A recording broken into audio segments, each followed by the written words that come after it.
This is Angela Johnstone, Program Director for Special Education, and the topic is Addendum to the IEP.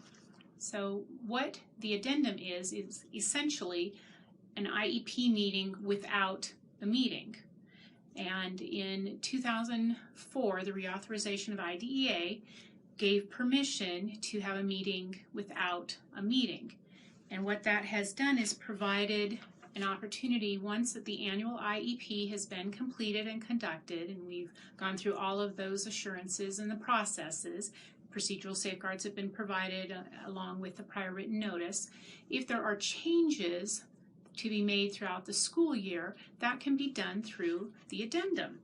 So I'm going to go over some particular pieces, because the addendum is changes to the IEP may be made either by the entire IEP team or at an IEP meeting, or is provided in this particular section by amending the IEP rather than redrafting the entire IEP. Upon request, a parent must be provided with the revised copy of the IEP with the amendments incorporated. So in plain English, there are conditions that must be met in order to provide the addendum to the IEP. It cannot be used as an avenue for a change of placement, a change of eligibility category, or significant change to the IEP. It can, however, be used for a change in service minutes. A student has met a particular goal area, but it does not change their eligibility. For example, a student has met their reading goal, and they continue to qualify as a student with a specific learning disability in the areas of writing and math. So that does not change their entire eligibility. We're going to add time to a goal area.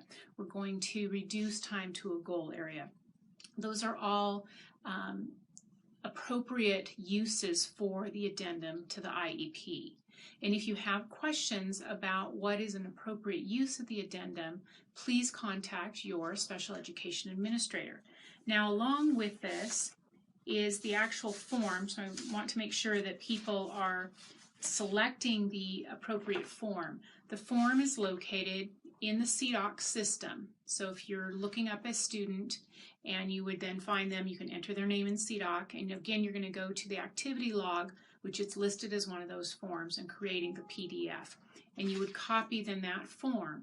So this form is the form that's the appropriate form to use, along with what is also printed then is the prior written notice, which is very generic, but it is directing the parent that there is a change.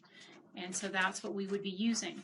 Now the process is a group of people have met, there's been some conversations, or the parent has indicated they'd wish to see these change. The school district, then the case manager, would call the parent on the phone, indicate if this revision could be made to the IEP, and ask that would they then agree to the addendum to the IEP. So you can either be done by phone, which if it is done by phone, I would strongly recommend that there be someone else in the room with you that can initial that this conversation has occurred and the parent was in agreement.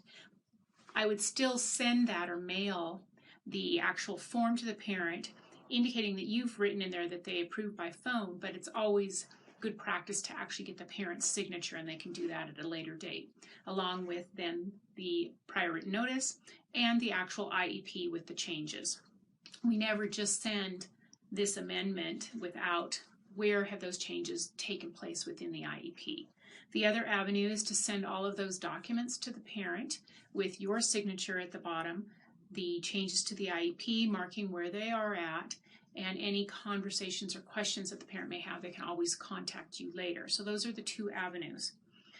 If a parent, in terms of the receipt of this, they think about it a little bit later and they're not in agreement and they have returned the form that is signing, I do not agree with this addendum, then an IEP team must be convened with the full membership, which include special education teacher, a district representative, a general education teacher, and any other related service providers, particularly those who may be making this recommendation for the change to the IEP.